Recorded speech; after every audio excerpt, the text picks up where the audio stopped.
Hey everyone, मैं एक बार फिर हाजिर हूँ, एक ऐसी दास्तान के साथ जो आपके होश उड़ा देगी। दिल थाम कर बैठिए, क्योंकि आज की कहानी उन अंधेरों की है जहाँ इश्क और नफरत की लकीरें मिट जाती हैं, जहाँ जुनून हद पार कर जाए और बदला ही मकसद बन जाए। प्यार, नफरत और एक खतरनाक जुनून, इस कहानी में सब कुछ है। अगर आपको डार्क रोमांस और थ्रिलर का कॉम्बो पसंद है, तो ये दास्तान सिर्फ आपके लिए है। तो चलिए तैयार हो जाइए एक ऐसे सफर के लिए जो जितना खूबसूरत है उतना ही खौफनाक भी। कहानी शुरू होती है एक बंद कमरे के अंधेरे में, जहां आईने के सामने खड़े होकर शेन जियांग सिया को अपनी बाहों में जोर से जकड़ लेता है और उसके कान के पास गुस्से में कहता है, इसे अभी उतारो। सिया डर से थर थर कांप रही है और रोते हुए कहती है, नहीं, ऐसा मत करो। पर शेन जियांग के सर पर खून सवार है। वो उसे धमकी देता है, क्या तुम इसे मेरे लिए अभी उतारोगी, या मैं अपने बड़े भाई को अंदर बुला लूं ताकि हम सब साथ मिलकर तमाशा देखें। सिया की आंखों में नफरत उतर आती है और वो चिल्लाती है, तुम एक जानवर हो। पर शेन जियांग एक शैतानी मुस्कुराहट के साथ कहता है, बेबी, मैं तो कभी इंसान था ही नहीं। क्या तुम्हें ये बात अब समझ आ रही है? तो फ्लैशबैक। असल में इस जुनून और पागलपन की शुरुआत कुछ दिन पहले हुई थी, जब शेन जियांग एक सुनसान गली में गुंडों के गैंग से भिड़ रहा था। गैंग का लीडर झो उसकी तरफ इशारा करके चिल्लाते हुए कहता है, शेन जियांग, तुमने मेरे भाई का हाथ तोड़ दिया है, इसलिए आज मैं तुम्हारी जान लेने आया हूँ। शेन जियांग बिल्कुल बेखौफ होकर कहता है, किसने कहा कि लड़ाई में ज्यादा लोग होने से जीत पक्की हो जाती है। वो आसानी से उन सबको मिट्टी में मिला देता है। पर तभी वहां से सिया गुजरती है और एक लड़के को अकेला लड़ते देख अपने फोन पर पुलिस सायरन की फेक साउंड बजा देती है। गुंडे डरकर भाग जाते हैं। सिया दौड़कर शेन जियांग के पास आती है और फिक्र से कहती है, क्या तुम ठीक हो?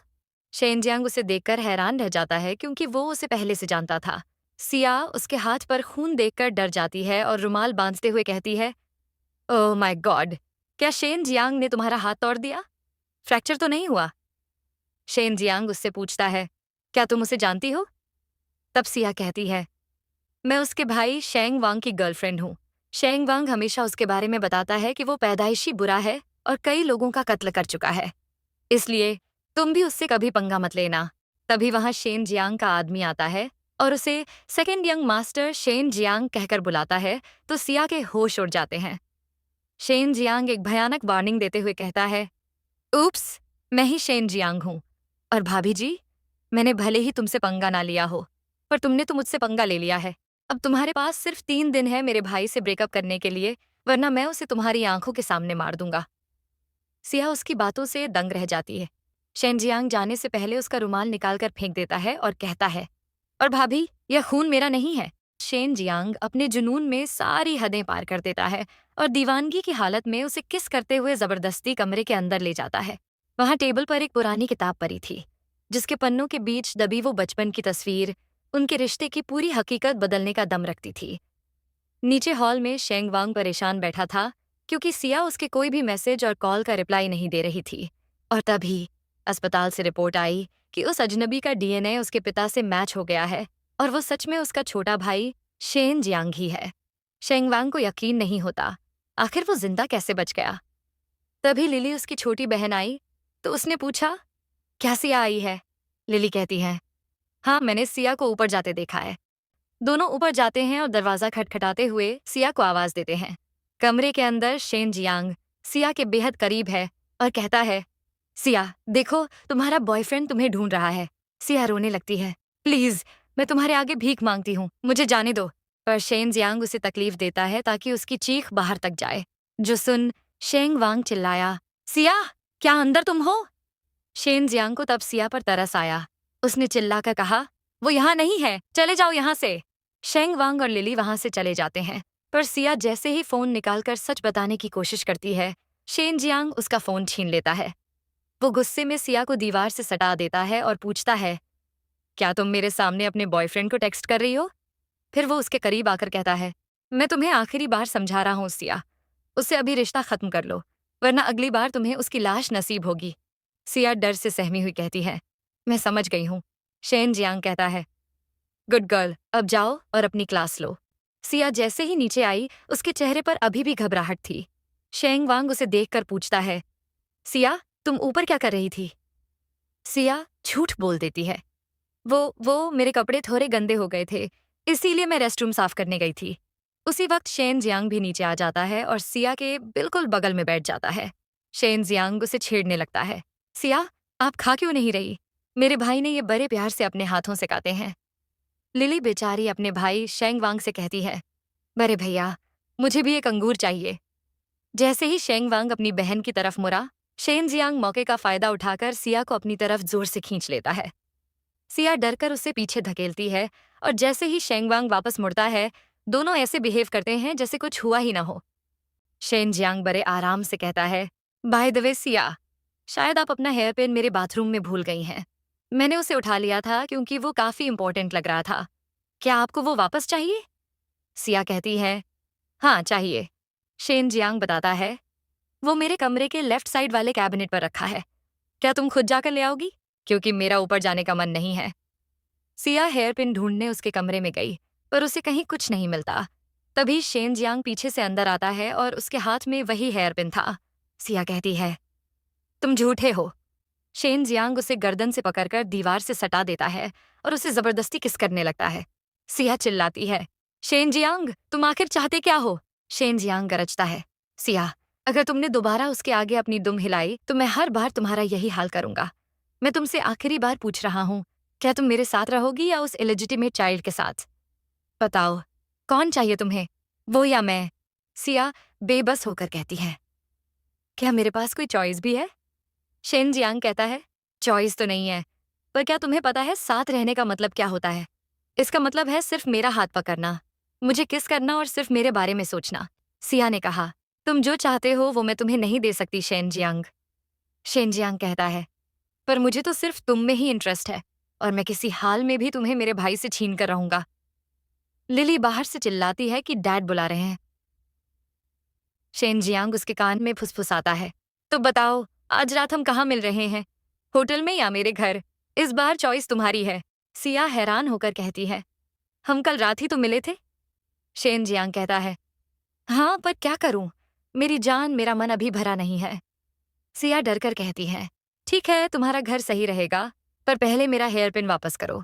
तभी कहानी मुड़ती है 10 साल पहले, जहां हम छोटी सिया और ब्रदर चेन, जो कि शेन जियांग है, को साथ देखते हैं। छोटी सिया उसे वही हेयर पिन देते हुए कहती है, ब्रदर चेन, मेरे पापा मुझे पढ़ने के लिए बाहर भेज, ये हेयर पिन तुम्हारे लिए है। चेन उसमें से एक हेयर पिन अपने पास रखकर दूसरा सिया के बालों में लगा देता है। वापस आज के वक्त में शेन जियांग उस हेयर पिन को देखते हुए खुद से कहता है, सिया, हम बचपन के दोस्त थे, पर तुम्हारे बाप ने उस गद्दार सी जिंगे के साथ मिलकर मेरे माँ बाप को मार दिया और मुझे जिंदा दफना दिया। तुम आज मेरे दुश्मन के बेटे के साथ इश्क लड़ा रही हो, पर मैं अपना बदला जरूर लूंगा और तुम्हें भी कभी माफ नहीं करूंगा।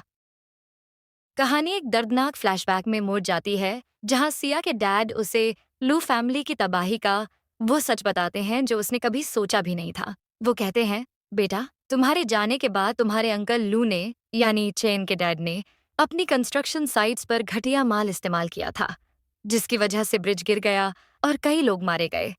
अंकल लू ने गिल्ट में आकर अपने बेटे के साथ सुसाइड कर लिया और उनके मरने के बाद उनके कजिन ने पूरा बिजनेस हड़प लिया और आज वही लू फैमिली सी फैमिली बन चुकी है। सिया को अपनी कानों पर यकीन नहीं आया। वो रोते हुए चिल्लाई, नहीं डैड, मैं नहीं मानती कि चेन मर चुका है। पर उसके डैड उसे समझाते रहे कि यही सच है, चेन खत्म हो गया है। सिया अंदर से टूट गई। जिस इंसान ने उसकी जान बचाई थी, वो तो उसका कर्ज भी नहीं उतार पाई। पर क्योंकि चेन की बॉडी कभी नहीं मिली थी, उसके दिल में एक छोटी सी उम्मीद थी कि शायद वो जिंदा है। उसने खुद से वादा किया कि वो उसे ढूंढ कर रहेगी। आज के वक्त में सिया सड़क पर चलते हुए उन्हीं यादों में खोई थी कि तभी वांग का मैसेज आया, सिया, अगर हम ब्रेकअप कर रहे हैं तो मुझे कोई वजह तो दो। सिया को फौरन जियांग की वो धमकी याद आई कि अगर 3 दिन में ब्रेकअप नहीं किया तो वो वांग को मार डालेगा। डर के मारे सिया ने उसे फौरन ब्लॉक कर दिया। तभी वांग वहां खुद आ गया और गुस्से में पूछा, सिया, तुम और जियांग ऊपर कमरे में क्या कर रहे थे? क्या वो तुम्हें पाने की कोशिश कर रहा है? सिया ने अपने आंसू छिपाए और गुस्से में कहा, हमारा ब्रेकअप हो चुका है वांग, और मैं जो भी करूं उससे तुम्हें कोई लेना देना नहीं है। वांग तड़प कर बोला, क्यों सिया, हम 3 साल से साथ हैं, क्या तुम 1 महीने पहले आए किसी अजनबी के लिए मुझे छोड़ दोगी? सिया ने उसे दूर करने के लिए कड़वा झूठ बोला, जियांग मुझे वो सब दे सकता है जो तुम एक नाजायज औलाद होकर मुझे कभी नहीं दे पाओगे वांग। सिवाय तुम्हारी इस रत्ती भर मोहब्बत के। वांग का दिल टूट गया। उसने बस इतना पूछा, ओह, तो तुम भी मेरे बारे में ऐसा ही सोचती हो? सिया बस इतना कह पाई, मुझे माफ कर दो, समझ लो मैंने तुम्हें धोखा दिया है। उसी वक्त एक तेज रफ्तार कार वांग की तरफ आई और वो डर के मारे गिर गया। सिया उसकी मदद के लिए आगे बढ़ी ही थी कि पीछे से जियांग की भारी आवाज ने उसे वहीं रोक लिया। अगर तुमने उसकी मदद करने की कोशिश की तो मुझसे बुरा कोई नहीं होगा सिया। जियांग उसे जबरदस्ती खींचकर अपने पास लाया। वांग चिल्लाया, जियांग, ये तुम क्या कर रहे हो? सिया मेरी गर्लफ्रेंड है। जियांग एक शैतानी मुस्कुराहट के साथ पलटा, बड़े भैया, थी, अब से वो मेरी है ना बेबी? जियांग ने सिया से पूछा। सिया रोते हुए वांग को देख रही थी, जिसे देख जियांग का खून खौल गया। उसकी आवाज में साफ धमकी थी, तुम नहीं चाहोगी कि ये हमारे साथ चले और वो सब देखे जो मैं तुम्हारे साथ करने वाला हूं, है ना? घर पहुंचकर सिया चिल्लाई, मुझे छोड़ो जियांग, तुम पागल हो चुके हो। जियांग ने उसे और मजबूती से जकड़ लिया। वांग को तो बस हल्की चोट आई है, तुम इतना क्यों भड़क रही हो? क्या होता अगर मैं उसे सच में मार देता? सिया ने कहा। खबरदार, अगर तुमने ऐसा किया तो वो तुम्हारा बड़ा भाई है जियांग। जियांग ने हंसते हुए पूछा, तुम सच में देखना चाहती हो मैं ये कर सकता हूँ या नहीं? उसने सिया को नहाने के बाद बेड पर इंतजार करने को कहा, क्योंकि वांग के टच से वो गंदी हो चुकी थी। सिया नहाकर सोफे पर ही सो गई। जियांग उसे सोता देख उन दिनों को याद करने लगा जब उसके डैड ने सिया और उसके बाप पर तरस खाया था। एक दिन मिस्टर सांग अपनी बीमार बेटी सिया को लेकर उनके घर के दरवाजे पर मदद की भीख मांग रहे थे। चेन और उसके डैड ने न सिर्फ उन्हें पनाह दी, बल्कि सिया के डैड को नौकरी भी दी। पर बदले में सिया के डैड ने गद्दारी की और जियांग की फैमिली को बर्बाद कर दिया। जियांग को वो काली रात याद आई जब उसने सिया के डैड के आगे जान की भीख मांगी थी। पर उन्हें चेन पर बिल्कुल तरस नहीं आया और उन्होंने उसे एक बोरे में बंद करके जिंदा दफना दिया। तभी सोते हुए सिया के मुंह से वांग का नाम निकला। जियांग गुस्से में पागल हो गया। बेबी, तुम किसे बुला रही हो? सिया डरकर जाग गई। तुम क्या करना चाहते हो? जियांग ने उसे अपनी तरफ खींचा। मैंने तो अभी कुछ शुरू भी नहीं किया और तुम पहले से भाग रही हो। वो उसे पैशनेटली किस करने लगा, पर सिया को रोता देख वो चिल्लाया, क्या तुम्हें अब भी वो वांग चाहिए? उसने सिया को घसीटकर आईने के सामने खड़ा कर दिया। चिल्लाया, देखो सामने कौन खड़ा है, बोलो। सिया को सहमा देख वो थोड़ा शांत हुआ और पूछा, बेबी, क्या मेरे भाई ने तुम्हें कभी टच किया है? सिया ने ना में सिर हिलाया। तब जियांग उसके और करीब आया। तो फिर तुम्हें पता है कि तुम्हें अब कौन किस कर रहा है? वो कौन है? अब इसे पूरी जिंदगी याद रखना। जियांग ने उसकी आंखों में आंखें डालकर कहा, आज के बाद तुम्हें सिर्फ मेरा हाथ थाम कर रहना होगा। कोई तीसरा बीच में आया तो मैं उसे जान से मार दूंगा। और उसने फिर से सिया को अपने जुनून में भर लिया। रात के सन्नाटे में जियांग को वही भयानक मंजर दोबारा सताता है, जहां वो सपने में अपनी माँ की लाश को खून से सना हुआ देखता है और सामने मिस्टर सी हाथ में चाकू लिए उसकी माँ उसे भागने को कहती है और वो डर के मारे मिस्टर सांग के पास मदद के लिए दौड़ता है। पर तभी वांग उस पर पीछे से वार करता है। सिया उसे सोते हुए इतना बेचैन देखकर हैरानी से सोचती है कि क्या इस जैसे लोगों को भी बुरे सपने आते हैं। जैसे ही जियांग पसीने में लथपथ होकर जागता है, सिया उसे रुमाल देने की कोशिश करती है, पर जियांग उसका हाथ पकड़ लेता है और कहता है, तुम मेरे साथ कुछ बार सो क्या ली? अब मुझे खुश करने की कोशिश कर रही हो? सिया अब हाथ छुड़ाने की कोशिश करती है और कहती है कि मेरी क्लास है, मुझे आज जल्दी जाना है। उसी वक्त सिया की नज़र उसके सीने पर पड़ती है और उसे वांग की दिखाई वो तस्वीरें याद आती हैं जिसमें उसके छोटे भाई के सीने पर एक बर्थमार्क था। पर उसके सामने जो जियांग होने का दावा कर रहा था, उसके सीने पर तो कोई दाग था ही नहीं। इसका मतलब जब जियांग ने उसे यूं गौर से देखते हुए पाया, वह उसे छेड़ने लगा। बेबी, ये सब तुम्हारा ही तो है, अगर छूना चाहती हो तो बस कह दिया करो। सिया फौरन पीछे हट जाती है और कॉलेज के लिए निकलने लगती है, पर जियांग कहता है कि मैं भी तुम्हारे साथ चलूंगा, मेरी भी तो क्लासेस हैं। कॉलेज में पीटी प्रैक्टिस के दौरान टीचर सबको बिल्कुल सीधा लेटने का ऑर्डर देता है ताकि वो गंदी नजर से लड़कियों को देख सके। जब जियांग देखता है कि वो टीचर सिया को गंदी नजर से झांकने की कोशिश कर रहा है, तो वो उसे इतनी जोर से लात मारता है कि वो सीधा जमीन पर गिर जाता है। टीचर चिल्लाया, आखिर तू है कौन? अब तू देख, इस बदतमीजी के बाद मैं तुझे कैसे कॉलेज से बाहर निकाल फेंकता हूँ। पर जैसे ही वो सुनता है कि ये सी जियांग है, उसके चेहरे का रंग उड़ जाता है। जियांग उसे वार्न करता है कि तुम्हारी ये भटकती हुई आंखें डोनेट कर देनी चाहिए, पर अभी के लिए बस मार से काम चला लेते हैं। वो अपने दोस्तों को उसे सबक सिखाने का और ऑर्डर देता है। सिया ये सब देखकर डर जाती है और सोचती है कि इसे सच में लोगों को मारने का कोई खौफ नहीं है। जियांग उसके पास आकर कहता है, अरे तुम मुझसे क्यों डर रही हो बेबी? मैं तो तुम्हारा बदला लेने में मदद कर रहा हूं ना। सिया कहती है कि ये मेरा पर्सनल मैटर था और मैं इसे खुद संभाल सकती थी। जियांग ने पूछा, और कैसे संभालोगी? बस बर्दाश्त करके, जैसे तुम मुझे बर्दाश्त कर रही हो। सिया कुछ नहीं कहती तो जियांग उसे एक बॉक्सिंग रिंग में लेकर आया। सिया ने पूछा, तुम मुझे यहाँ क्यों लाए हो? ताकि तुम सीख सको कि अपनी हिफाजत कैसे करनी है। सिया इनकार करती, मुझे तुमसे कुछ नहीं सीखना।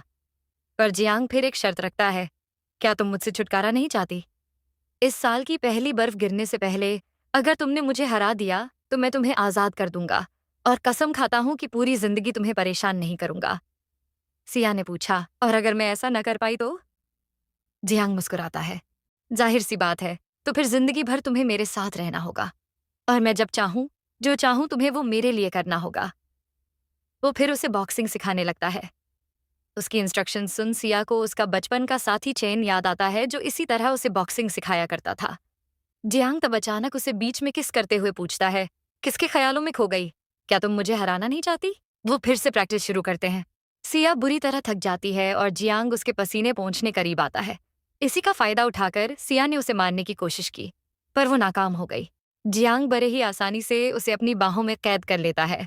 कहता है, नॉट बैड बेबी, पर इन कमजोर मूव्स से मुझे कैसे हराओगी? इससे अच्छा है मेरे साथ ही रह जाओ।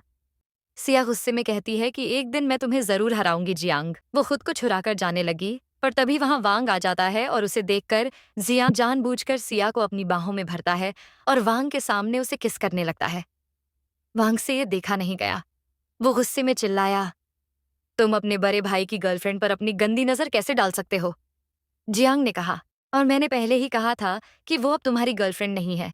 क्यों बेबी? सिया टूटकर वांग से वही बात दोहराती है। जियांग सही बोल रहा है, मैं अब उसकी गर्लफ्रेंड हूँ वांग, इसलिए तुम्हें भी मूव ऑन कर लेना चाहिए। वांग को उसकी बातों पर यकीन नहीं होता। मैं जानता हूँ, ये तुम्हें फोर्स कर रहा है ना? सिया कहती है, नहीं वांग, मैं तुमसे प्यार नहीं करती। वांग गुस्से में वहां से चला जाता है और उसके जाते ही सिया जियांग को खुद से दूर कर देती है। तो जियांग ने कहा, तुम इतनी क्रूएल क्यों हो बेबी? एनीवेज, याद रहे ये आखिरी बार है जो मैं तुम्हें छोड़ रहा हूँ। अगर फिर कभी तुमने उससे बात की तो मैं नाराज हो जाऊंगा। लेकिन इस तरफ मेंशन में वो चोरी छिपे वांग को एक नोट भेजती है जिसमें वो लिली को पढ़ाने के बाद उससे मिलने को बुलाती है। बाद में दूर खड़ा जियांग के चेहरे पर सिया और लिली को साथ बिल्कुल बच्चों की तरह खेलते हुए देख उसे वो दिन याद आता है जब वो भी ऐसे ही अपनी माँ के साथ खेला करता था। सब कुछ कितना सुकून भरा था और तभी उसने अपने डैड को नीचे गिरते हुए देखा था। वो मौत का मंजर आज भी उसकी रूह को कंपा देती है। आज वही बचपन की मासूमियत अब बदले की आग में जल चुकी है। रात के सन्नाटे में जब सब सो रहे होते हैं, सिया चोरी छिपे वांग से मिलने निकल जाती है।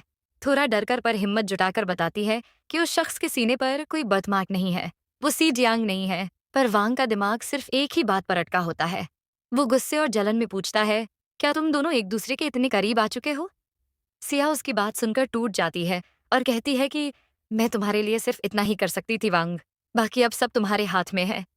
वांग उसका हाथ पकड़कर कहता है कि सिया, बस तुम एक बार कह दो तुम उसके साथ नहीं रहना चाहती, मैं तुम्हें उससे चुराने में अपनी जी जान लगा दूंगा। उन्होंने सोचा कि वो अकेले हैं, पर उन्हें नहीं पता था कि जियांग दूर खड़ा उनकी हर एक बात सुन रहा है। उसका असिस्टेंट उसके पास आकर कहता है कि ब्रदर चेन, क्या मैं कुछ करूं? जियांग एक शैतानी पर दर्द भरी मुस्कुराहट के साथ कहता है, नहीं, मेरी पाली हुई जंगली बिल्ली थोड़ी जिद्दी है, उसे तो मैं खुद तमीज सिखाऊंगा। सिया के जाने के बाद वांग फौरन झो को कॉल करता है और उसे जियांग की बचपन की फोटो भेजी जाती है, क्योंकि अब उसका काम है ये साबित करना कि ये सी जियांग नकली है। अगले दिन प्रेसिडेंट सी एक पार्टी रखते हैं जहां रिपोर्टर्स उनसे पूछते हैं कि क्या उन्होंने दोनों बेटों में से किसी को चेयरमैन बनाने का सोचा है। तभी एक रिपोर्टर उनसे पुराने राज्य पूछने लगता है कि 10 साल पहले प्रेसिडेंट लू की मौत कैसे हुई। क्या उन्होंने वाकई में खुदकुशी की थी या इसमें किसी और का हाथ था? प्रेसिडेंट सी गुस्से में कहते हैं कि रिपोर्टर झांग, तुम्हारी सच्चाई तक पहुंचने की कोशिश तारीफ के लायक है, पर सब जानते हैं कि प्रेसिडेंट लू ने गिल्ट में आकर सुसाइड किया था। वांग उनके पास आता है और कहता है कि डैड, वो रिपोर्टर। प्रेसिडेंट सी ठंडे दिमाग से कहते हैं कि उसकी की थोड़ी खास खातिरदारी करो। वांग उनका इशारा समझ गया।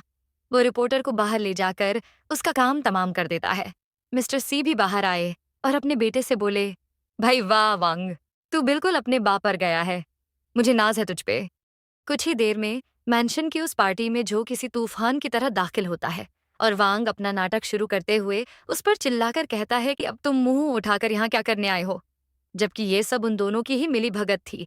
जो सबके सामने चिल्लाकर एक बड़ा बम फोड़ता है कि जो इस घर में छोटा बेटा बनकर रह रहा है वो असल में एक बहरूपिया है।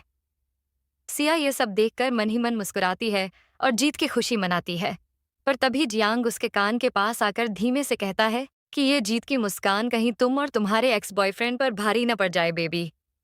सिया का डर के मारे बुरा हाल हो जाता है, पर जियांग एक शैतानी सुकून के साथ फुसफुसाता है, रिलैक्स, तमाशा एंजॉय करो, क्योंकि अभी तो पार्टी शुरू हुई है। मिस्टर सी गुस्से में गरजते हैं, आखिर उसकी हिम्मत कैसे हुई। जो तब वही बचपन की तस्वीर दिखाता है और सबको बताता है कि उस शाम जब उन दोनों के बीच हाथापाई हुई थी तो जियांग के सीने पर कोई निशान नहीं था। वो कहता है कि अगर किसी को यकीन न हो तो खुद तसल्ली कर ले। मिस्टर सी की आंखों में शक उतर आता है और वो जियांग से पूछते हैं कि क्या तू सच में मेरा खोया हुआ बेटा नहीं है। तभी जियांग बिना डरे सामने आता है और सबके सामने अपनी जैकेट उतारकर अपना सीना दिखाता है। वहां ठीक वही निशान होता है जो उस तस्वीर में था। सिया ये देखकर दंग रह जाती है। असल में कल रात सिया और वांग की बातें सुनने के बाद जियांग ने ठीक वैसा ही निशान अपने सीने पर टैटू करवाया था, क्योंकि वो इतनी आसानी से हार मानने वालों में से नहीं था। जियांग अपनी आइडेंटिटी साबित करने के बाद जो को ऐसी दर्दनाक सजा देता है कि वांग भी डर के मारे अपनी नजरें फेर लेता है। सिया कांपने लगती है। तब जियांग उसके पास आता है और कहता है कि बेबी, इसलिए तो मुझे तुम्हें थैंक यू कहना चाहिए। चलो अब तुम्हारी बारी है। वो उसे घसीटते हुए बाहर ले आया। सिया चिल्लाती रही, जियांग, मुझे छोड़ो। जियांग उल्टी जवाब देता है, बेबी, मैंने तुम्हें वांग से मिलने से मना किया था ना, पर तुमने नहीं मानी और उल्टा उसके साथ मिलकर मेरे खिलाफ चाल चली। मैं सच में तुमसे बहुत गुस्से में हूं। सिया घबराकर पूछती है कि तुम क्या करने वाले हो। जियांग कहता है कि तुम्हें दूसरे मर्दों को देखना अच्छा लगता है ना, तो चलो आज जी भर के देख लो। जियांग के आदमी वांग को घसीटते हुए वहां लाते हैं और उसे सिया के सामने इतनी बेरहमी से मारते हैं कि उसकी रूह कांप जाती है। प्लीज जियांग, उसे छोड़ दो, गलती मेरी थी, वांग की नहीं। वांग दर्द में चिल्लाता है कि नहीं सिया, इसके सामने मत झुको, पर सिया से वांग की दर्द भरी चीखें बर्दाश्त नहीं होती। जियांग एक शैतानी मुस्कान के साथ कहता है, तुम्हारे भीख मांगने का तरीका मुझे कुछ पसंद नहीं आया। अगर तुम इसी तरह अंदर चलकर मुझसे भीख मांगती हो तो मैं वांग पर दया दिखाने के बारे में सोच सकता हूँ। सिया बिल्कुल टूट चुकी है, पर वांग की जान बचाने के लिए वो हार मान लेती है। ठीक है, मैं तैयार हूँ, मैं तुम्हारी हर बात मानूंगी, बस प्लीज उसे पहले हॉस्पिटल ले जाओ। जियांग फिर सिया को कमरे में ले आता है। उसके करीब जाने की कोशिश करता है, पर सिया के चेहरे पर शिकन देख वो गुस्से में बोला, क्या हुआ, बाहर तो तुम कुछ और वादा कर रही थी। वो जाने लगा। अपने असिस्टेंट को ऑर्डर करने कि वांग को हॉस्पिटल में नहीं, रास्ते पर ही कहीं फेंक दे। तब सिया उसे जाने से रोकती है और कहती है, प्लीज ऐसा मत करो, तुम जो चाहोगे मैं करने के लिए तैयार हूँ। जियांग तब उसे अपनी गोद में बिठा लेता है, पर इससे पहले वो कोई और कदम आगे बढ़ाता सिया ने रिक्वेस्ट की। वो जानना चाहती थी कि वांग हॉस्पिटल ले जाया गया भी है या नहीं। जियांग तब अपने असिस्टेंट को कॉल लगाता है जो अभी वांग के साथ हॉस्पिटल में था। असिस्टेंट वांग को फोन देता है। वांग चिल्लाया, सिया, सिया तुम ठीक तो हो? जियांग ने तुम्हारे साथ कुछ किया तो नहीं? पर जियांग सिया को एक शब्द नहीं कहने देता। उसने फोन स्पीकर पर रख दिया और सिया से कहा, लो, मैंने अपना वादा पूरा किया, अब तुम्हारी बारी। वो उसे किस करने आगे बढ़ा, पर सिया के हाथ फोन कॉल काटने को आगे बढ़े तो जियांग ने धमकी दी कि अगर चाहो तो मैं फोन वीडियो कॉल पर भी रख सकता हूँ।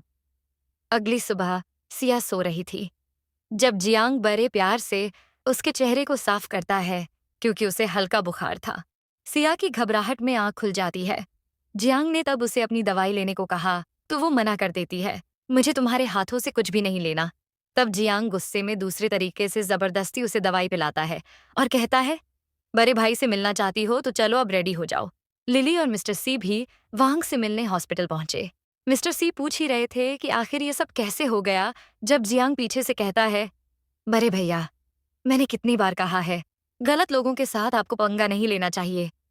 सिया को जियांग के साथ देख वांग के दिमाग में बस एक ही ख्याल आता है। वो अपने घुटनों पर गिर जाता है और अपने डैड से भीख मांगता है कि वो सिया से प्यार करता है और उससे शादी करना चाहता है। डैड थोड़ी देर सोचते हैं कि 10 साल पहले जो हुआ, उसके बाद अगर सांग की बेटी हमारे घर की बहू बन जाती है तो वह सांग का बच्चा सारी जिंदगी हमारी मुट्ठी में रहेगा और अपनी बेटी के खातिर कभी सच्चाई उगलने की हिम्मत नहीं करेगा। उन्होंने सिया से पूछा, बेटा तुम्हारा क्या ख्याल है?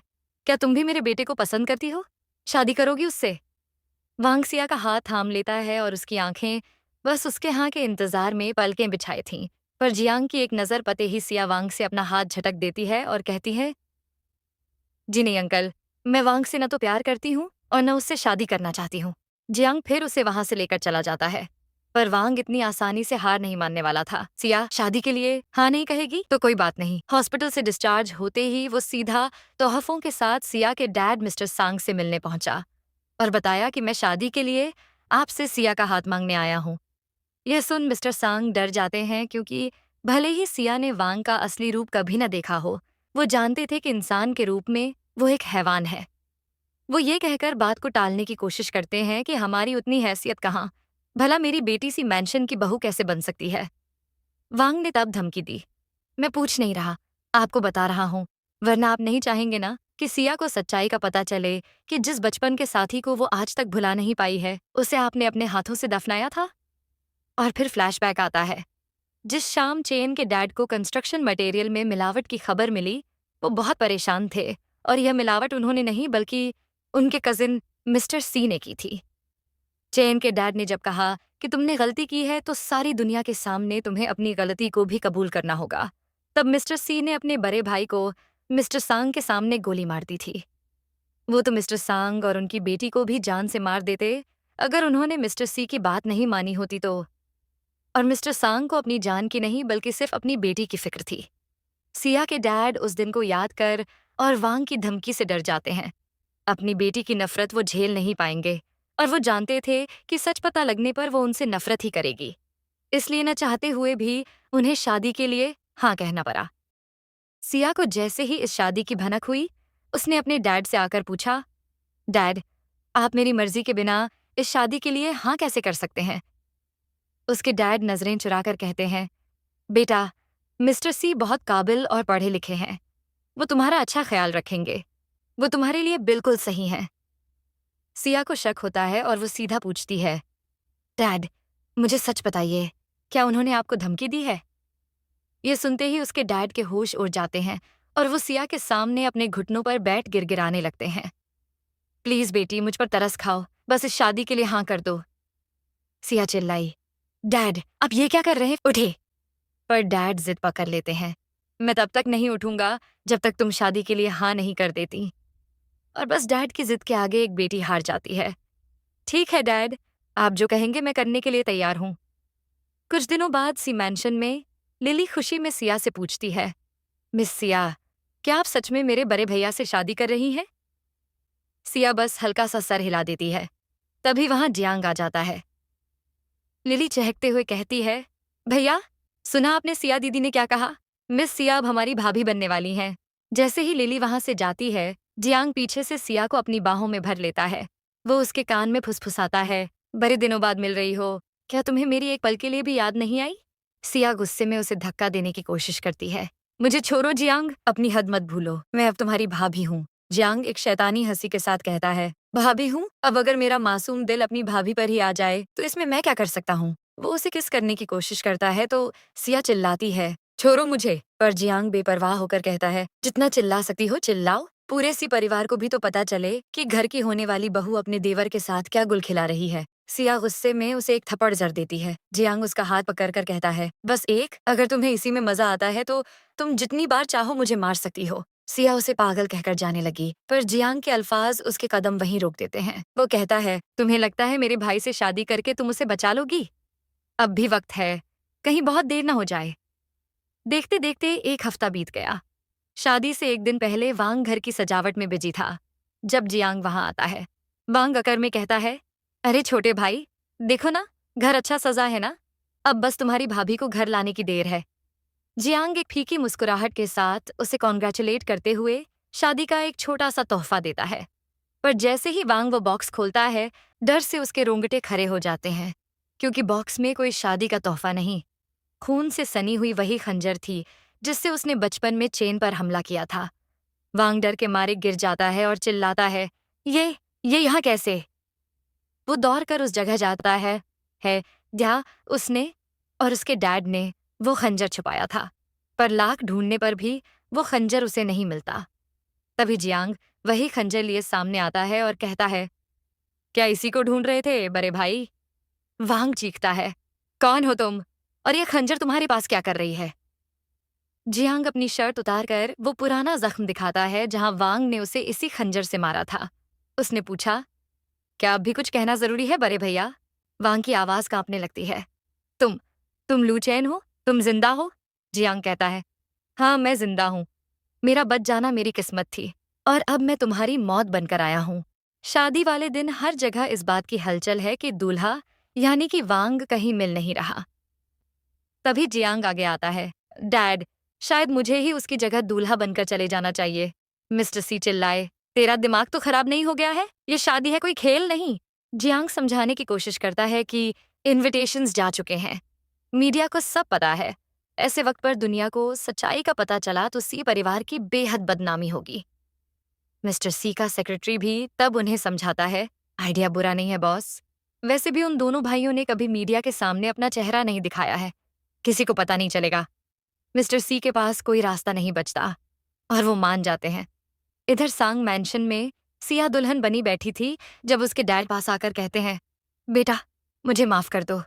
मैं जानता हूं मैं दुनिया का सबसे बुरा डैड हूं।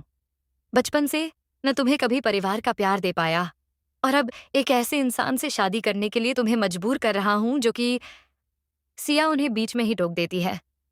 डैड, प्लीज ऐसा मत कहिए। आप दुनिया के बेस्ट डैड हैं। बस अपना ख्याल रखना और दवाई वक्त पर लेते रहना। तभी बाहर शोर मचता है, दूल्हा आ गया। सिया और उसके डैड बाहर जाते इससे पहले ही दरवाजे पर जियांग को देखकर वो दोनों दंग रह जाते हैं।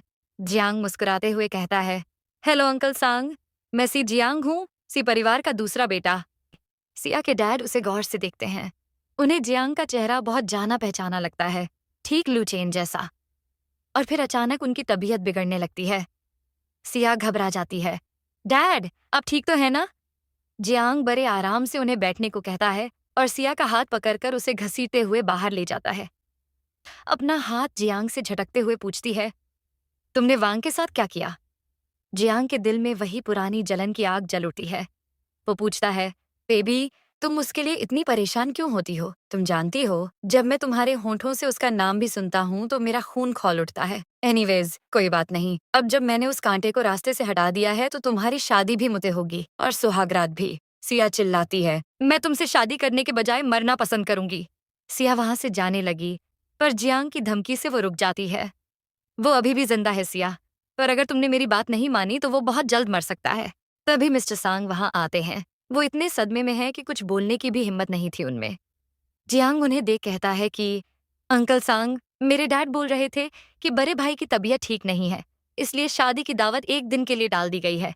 पर चूंकि आप सब तैयार हैं तो मैं मिस सिया को अपने साथ ले जा रहा हूं। सिया गुस्से में अकेले चल देती है, पर जियांग उसे घसीटते हुए सुहागरात वाले कमरे में ले जाता है और आईने के सामने खड़ा करके कहता है, बेबी तुम इस वेडिंग ड्रेस में बहुत खूबसूरत तो लग रही हो। बस दुख इस बात का है कि ये ड्रेस तुम्हारे लिए नहीं थी, क्योंकि ये मैंने नहीं उस वांग ने पसंद की थी। सिया गुस्से में पूछती है, जियांग तुम आखिर चाहते क्या हो? जियांग उसे कहता है, आज हमारी सुहागरात है बेबी, तुम्हें क्या लगता है मैं क्या करना चाहता हूँ? सिया चिल्लाती रही, पर उस रात जियांग सिया की हर चीख को अनसुना करके उसे अपना बना लेता है। उसी रात मिस्टर सांग सी मैंशन पहुंचते हैं ये जानने के लिए कि वांग कहाँ है। मिस्टर सी सच बता देते हैं कि वांग गायब है। मिस्टर सांग थोड़ा हैरान होकर पूछते हैं, मैंने कभी नहीं सुना था कि आपका कोई दूसरा बेटा भी है। मिस्टर सी तब बताते हैं कि उनका छोटा बेटा जियांग 10 साल से गायब था और अभी 3 महीने पहले ही लौटा है। वो पूछते हैं, 3 महीने पहले? क्या आपने ध्यान दिया कि उसका चेहरा बिल्कुल बिल्कुल उसके जैसा? और तभी मैंशन की लाइट्स चली जाती हैं, चारों तरफ अंधेरा हो जाता है। मिस्टर सी अपने आदमी को वायरिंग चेक करने भेजते हैं। मिस्टर सांग डर से कांपते हुए मिस्टर सी को बताने की कोशिश कर ही रहे थे कि जियांग का चेहरा किससे मिलता है, पर तभी उनकी नजर जियांग पर पड़ती है, जो हाथ में मोमबत्ती लिए सीढ़ियों से नीचे आ रहा था। मिस्टर सांग को उसमें वही पुराना चैन दिखाई देता है, जैसे मानो कोई भूत लौट आया हो। मिस्टर सांग पागलों की तरह चिल्लाने लगते हैं, वो वापस आ गया है, वो हमें मारने आया है। जियांग उनके पास आकर कहता है, अंकल सांग, आप ठीक तो हैं? और तभी लाइट वापस आती है और असिस्टेंट बताता है कि किसी ने मजाक में पावर कट कर दी थी। मिस्टर सी जियांग से पूछते हैं कि तुम इतनी रात को यहाँ क्या कर रहे हो? मिस सिया का कुछ सामान गाड़ी की ट्रंक में रह गया है, मैं वही लेने जा रहा हूँ। मिस्टर सांग घबराहट में कहते हैं, अगर मेरी बेटी का सामान है तो मैं ले आऊंगा। पर जैसे ही वो कार की ट्रंक खोलते हैं, उनके होश उड़ जाते हैं। वो देखते हैं कि एक आदमी बोरे के अंदर बंद है। उन्हें वही रात याद आती है जब उन्होंने चेन को ठीक इसी तरह गाड़ी की ट्रंक में डाला था। उन्हें चेन की वही बचपन की आवाज सुनाई देती है। मिस्टर सांग चिल्लाते हैं कि कौन है वहां, कौन भूत बनने का नाटक कर रहा है? तभी उन्हें वहां वही पुरानी टाई दिखाई देती है। जियांग पीछे से आता है और कहता है कि अंकल सांग, मैं हूँ लू चैन। मिस्टर सांग के पैरों तले जमीन खिसक जाती है। वो गिड़गिड़ाते हैं, मुझे माफ कर दो बेटा, मुझ पर रहम खाओ। जियांग गरज कर कहता है, कैसी रहम? जब मैं अपनी जान की भीख मांग रहा था तब तुमने मुझ पर रहम दिखाई थी। वो बताता है कि कैसे उस दिन वो मरा नहीं था, क्योंकि उन्हीं की बेटी के दिए हुए उस हेयरपिन ने उसकी जान बचाई थी। मैंशन के अंदर सिया की नींद दरवाजे पर एक नॉक से खुलती है। एक नौकर उसे एक बॉक्स देता है जो उसके डैड ने भेजा था। सिया ने पूछा, क्या मेरे डैड अब भी यहाँ हैं? बाहर गार्डन में मिस्टर सांग रोते हुए कहते हैं, मेरे पास कोई रास्ता नहीं था चेन। अगर मैं उनकी बात नहीं मानता तो वो मेरी बेटी को मार देते। ये कोई वजह नहीं है गद्दारी करने की। मिस्टर सांग भीख मांगने लगे, तुम्हें जो सजा देनी है मैं वो लेने के लिए तैयार हूं, पर प्लीज मेरी बेटी को बख्श दो। जियांग चिल्लाया, तुम्हारी बेटी में ही तुम्हारी जान बसती है, तो भला मैं उसे जाने कैसे दे सकता हूँ? जितना मैं उसे दर्द दूंगा उतना ही तुम तड़पोगे, और मैं तुम्हें तड़पते हुए देखना चाहता हूँ। मिस्टर सांग अब एक राज बताते हैं कि उनके लॉयर के पास वो पुरानी रिकॉर्डिंग है जो लू फैमिली का नाम साफ कर सकती है और असली गुनहगारों को सजा भी दिला सकती है। उन्होंने आगे कहा, बेटा, जो कुछ हुआ मेरी गलती थी, पर मेरी सिया मासूम है, इसलिए प्लीज मेरे जाने के बाद उसे चोट मत पहुंचाना। जियांग उन्हें रोकने की कोशिश करता है, पर तब तक बहुत देर हो चुकी थी। पलक झपकते ही मिस्टर सांग ने अपनी बेटी की आंखों के सामने अपनी जान ले ली। सिया बारिश में दौड़ती हुई अपने डैड के पास आई, फूट फूट कर रोने लगी, चिल्लाने लगी, पर तब तक बहुत देर हो चुकी थी। सिया का दर्द अब एक दहकती हुई आग बन चुका था। वो चीखते हुए जियांग से पूछती है, आखिर तुमने मेरे डैड से ऐसा क्या कहा कि उन्होंने अपनी जान दे दी जियांग? तभी जियांग के हाथ से वही पुरानी हेयरपिन नीचे गिर जाती है जो सिया ने बरसों पहले अपने चेन को दी थी। सिया की नजर उस पर पड़ती है और वो हैरानी से पूछती है, ये हेयरपिन तो मैंने चेन को दी थी, ये तुम्हारे पास कहाँ से आई? जियांग उसे संभालने के लिए आगे बढ़ता है, पर उसकी आंखों में जियांग के लिए नफरत साफ झलक रही थी। क्या तुमने मेरे चेन को भी मार डाला, जैसे तुमने वांग और मेरे डैड की जान ली है? वो गुस्से में जियांग को मारने के लिए झपटी पर जियांग उसका हाथ पकड़ लेता है और उसे अपने कंधों पर उठाकर जबरदस्ती मेंशन के अंदर ले जाता है, इस बात से अनजान कि उस कार की ट्रंक में जिस वांग को उसने डाला था उसे अब होश आ चुका था और उसने जियांग और सिया के डैड के बीच हुई सारी बातें सुन ली थीं।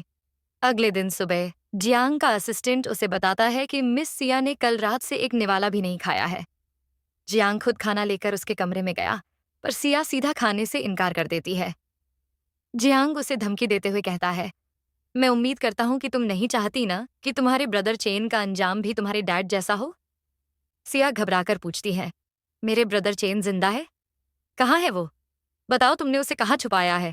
जियांग ने कहा, अच्छी बच्ची बनकर मुझसे शादी कर लो तो शायद मैं उसे सही सलामत छोड़ दूं।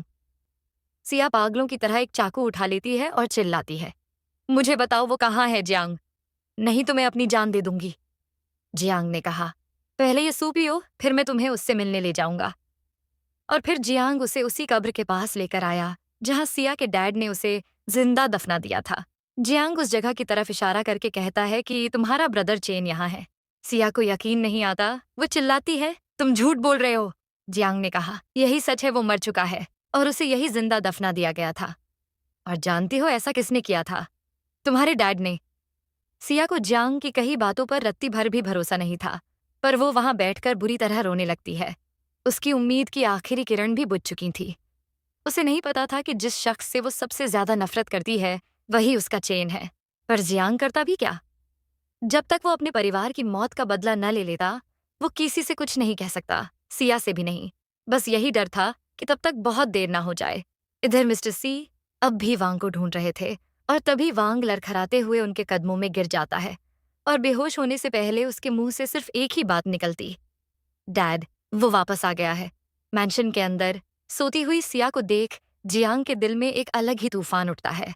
उसे समझ नहीं आ रहा था कि वो उससे नफरत करे क्योंकि वो उसके दुश्मन की बेटी है, या मोहब्बत क्योंकि उसकी वजह से आज वो जिंदा है। सिया अचानक जाग जाती है और डर से चिल्लाती है, मुझसे दूर रहो। जियांग उसे अपनी तरफ खींचते हुए कहता है कि बेबी, तुम्हारा ब्रदर चेन मर चुका है ना, तुम मुझे ही अपना ब्रदर चेन बनने दो। आई प्रॉमिस मैं तुम्हें बहुत प्यार करूंगा, कभी चैन की कमी महसूस नहीं होने दूंगा। सिया ये सुन गुस्से में उसे थप्पड़ मारती है, तुम एक गंदे नाली के कीड़े हो जियांग, तुम्हारी औकात क्या है कि तुम मुझसे खुद की तुलना करो। जियांग एक शैतानी मुस्कान के साथ कहता है, पर अफसोस, तुम्हें अपनी पूरी जिंदगी इसी गंदे नाली के कीड़े के साथ बितानी होगी। वो जबरदस्ती सिया के हाथों में हथकड़ी पहना देता है। सिया चिल्लाती रही, पर जियांग उसे अनसुना कर जबरदस्ती किस करने लगता है। पर सिया ने भी हार नहीं मानी थी। वो हथकड़ियां खींचती रही जब तक जियांग उसे खोल नहीं देता। सिया की सूजी और लाल कलाइयों को देख उसे एहसास हुआ, ये मैंने क्या कर दिया? मैं अपनी सिया को दर्द कैसे दे सकता हूँ? जियांग ने रोते हुए सिया से माफी मांगी और उसे अपने सीने से लगा लिया। उसी रात जब जियांग कमरे में नहीं होता, सिया बालकनी से बेडशीट बांधकर भागने की कोशिश करती है, लेकिन तभी जियांग अंदर आ जाता है और उसे इतनी ऊंचाई से लटका देख डर जाता है। वो गिड़गिड़ाता है, प्लीज सिया, ऊपर आ जाओ। मैं तुम्हारी हर बात मानूंगा, पर प्लीज मुझे छोड़कर मत जाओ। सिया चिल्लाकर कहती है, जियांग, मुझे मर जाना मंजूर है, पर तुम जैसे खूनी शैतान के साथ रहना नहीं। जियांग को तब एहसास होता है कि सिया से नफरत करने का तो कोई सवाल ही नहीं उठता, क्योंकि वो बचपन से उसे ही तो चाहता था।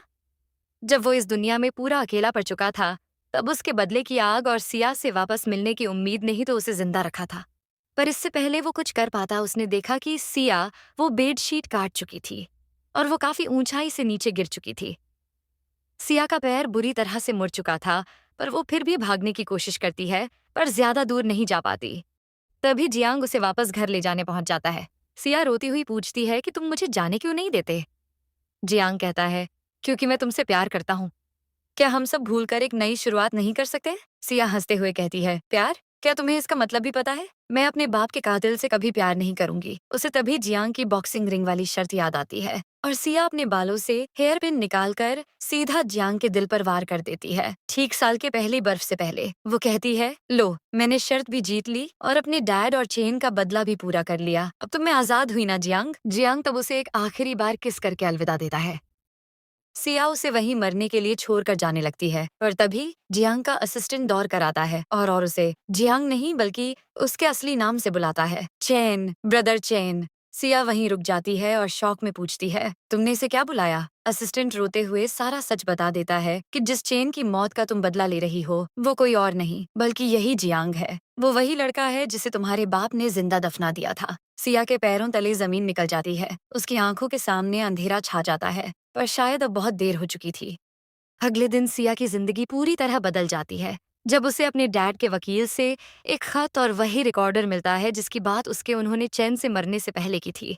उस खत को पढ़ते ही सिया के पैरों तले जमीन खिसक जाती है। उसे एहसास होता है कि वह कितनी गलत थी और उसके डैड ने चैन के परिवार के साथ जो किया, उसके बाद अब उसमें जियांग से नजरें मिलाने तक की हिम्मत नहीं थी। वह खुद को संभालती है और जियांग नहीं बल्कि अपने बचपन के साथी चैन से मिलने अस्पताल पहुंचती है। उसका इरादा सिर्फ रिकॉर्डिंग देकर वहां से हमेशा के लिए चले जाने का था। पर जैसे ही वह वहां पहुंची, चेन को होश आ जाता है। चेन उसे देखकर कमजोर आवाज में कहता है, आखिर तुम मेरे पास वापस आ ही गई सिया। पर सिया शर्मिंदगी और पछतावे की वजह से अपना हाथ छुड़ाकर वहां से भाग जाती है। चैन उसे रोकने की कोशिश करता है, पर कमजोरी की वजह से वह बिस्तर से नीचे गिर जाता है। इसी अफरा तफरी में वह रिकॉर्डिंग ऑन हो जाती है। चैन को अब समझ आता है कि सिया के डैड उस दिन सच बोल रहे थे। उनके पास मिस्टर सी का साथ देने के अलावा कोई और रास्ता नहीं था। एक बार फिर सिया की फिक्र चेन को सताने लगती है। उसे डर था कि कहीं सच पता चलने पर मिस्टर सी सिया को नुकसान न पहुंचा दें। और वही हुआ जिसका डर था। मिस्टर सी को जैसे ही पता चला कि उनके घर में जियांग बनकर रहने वाला लड़का असल में लू चेन है, वांग उन्हें रास्ते से हटाने का मशवरा देता है। पर उससे पहले उस रिकॉर्डिंग को हासिल करना जरूरी था। सिया शहर छोड़ने का फैसला करती है, पर तभी मिस्टर सी और वांग वहां पहुंच जाते हैं और उसे अगवा कर लेते हैं। सिया को जब होश आया तो देखा वो एक वेडिंग गाउन में पाइन है। वांग पागलों की तरह उससे कहता है, सिया, आज मैं बहुत खुश हूं। उस नकली जियांग को रास्ते से हटाने के बाद तुम हमेशा के लिए मेरी हो जाओगी। इसलिए ये वेडिंग ड्रेस मैंने खास तुम्हारे लिए चुनी है। बताओ, कैसी है? सिया उस पर चिल्लाती है, तुम एक खूनी हो और मैं तुमसे कभी शादी नहीं करूंगी। वांग मुस्कुराकर कहता है, वो तो मैं हूं, और आज मैं चाहता हूं कि मेरी होने वाली बीवी उस चेन को अपने हाथों से इसी खंजर से मारे, जैसे मैंने पहले किया था। तभी दरवाजा तोड़कर चेन अंदर आता है। उसे देख मिस्टर सी सीधे मुद्दे पर आते हैं और कहते हैं, लुचेन, मुझे वह रिकॉर्डिंग दे दो, वरना मैं इस सिया को तुम्हारे मॉम डैड के साथ ही जिंदा दफना दूंगा। पर चेन सिया की तरफ देखता तक नहीं और बड़ी बेरुखी से कहता है, ये उस इंसान की बेटी है जिसने मुझे जिंदा दफनाया था। क्या आपको सच में लगता है कि मुझे इसकी परवाह होगी? वांग ये सुनकर डर जाता है। उसे ऐसी उम्मीद नहीं थी। वह अपने डैड से मिन्नतें करने लगा, प्लीज डैड, सिया को कुछ मत करिए, मैं वादा करता हूँ। इस चेन को मैं खत्म कर दूंगा। फिर हमने रिकॉर्डिंग की भी फिक्र नहीं करनी पड़ेगी और सिया भी किसी को कुछ नहीं बताएगी। मैं सारी जिंदगी उसका मुंह बंद करके रखूंगा। मिस्टर सी अपने ही बेटे की कमजोरी देखकर गुस्सा हो जाते हैं और कहते हैं कि जो लोग कमजोर होते हैं बेटा, वह राज करने के काबिल नहीं होते, और वह अपने ही बेटे वांग को जान से मार देते हैं। आफ्टर ऑल उनके पास ऐसे कई नाजायज बेटे थे, ये तो बस एक मोहरा था। वह फिर पूछते हैं कि अब बताओ, तुम्हें लू खानदान की इज्जत चाहिए या इस लड़की की जान? चेन अचानक एक बड़ा कदम उठाता है और खुद सिया पर गोली चला देता है। सिया सदमे में बेहोश हो जाती है। चेन अपने गार्ड्स को हुक्म देता है, इसे ले जाओ और मेरे मॉम डैड के पास दफना दो। मिस्टर सी तब एक आखिरी चाल चलते हैं। वह उसे 90% शेयर्स का लालच देते हैं और गले लगाने के बहाने उसे मारने की कोशिश करते हैं। पर चेन अलर्ट था। वह उन्हें रोक लेता है और तभी वहां पुलिस पहुंच जाती है, उन्हें अरेस्ट करने, उनके सारे गलत कर्मों का हिसाब मांगने। जाने से पहले मिस्टर सी ने पूछा, असली बेटी जियांग कहाँ है? चेन खुलासा करता है कि असली जियांग को उसी के भाई वांग ने बचपन में लावारिस छोड़ दिया था और वो अनाथालय में ही मारा गया। चेन ने सिर्फ उसकी जगह ली थी ताकि वह बदला ले सके। दूसरी तरफ चेन तेजी से उस जगह पहुंचता है जहां सिया को दफनाने का नाटक किया गया था। दरअसल वह गोली नकली थी और यह सब चेन की एक चाल थी ताकि वह सिया को मिस्टर सी की नजरों से दूर ले जा सके। वह मिट्टी हटाकर सिया को बाहर निकालता है और उसे अपनी बाहों में भर लेता है। डॉक्टर बाद में बताते हैं कि सिया की जान को कोई खतरा नहीं है, पर इस गहरे सदमे की वजह से उसकी याददाश्त चली गई है। चेन अब उसके साथ एक नई शुरुआत करने का फैसला करता है, जहां कोई नफरत नहीं, सिर्फ प्यार होगा। इसी तरह बदले और जुनून से भरी ये डार्क लव स्टोरी यही खत्म होती है। अगर आपको ये अच्छा लगा हो तो मेरे चैनल को सब्सक्राइब और इस वीडियो को लाइक करना ना भूले। Thanks for watching.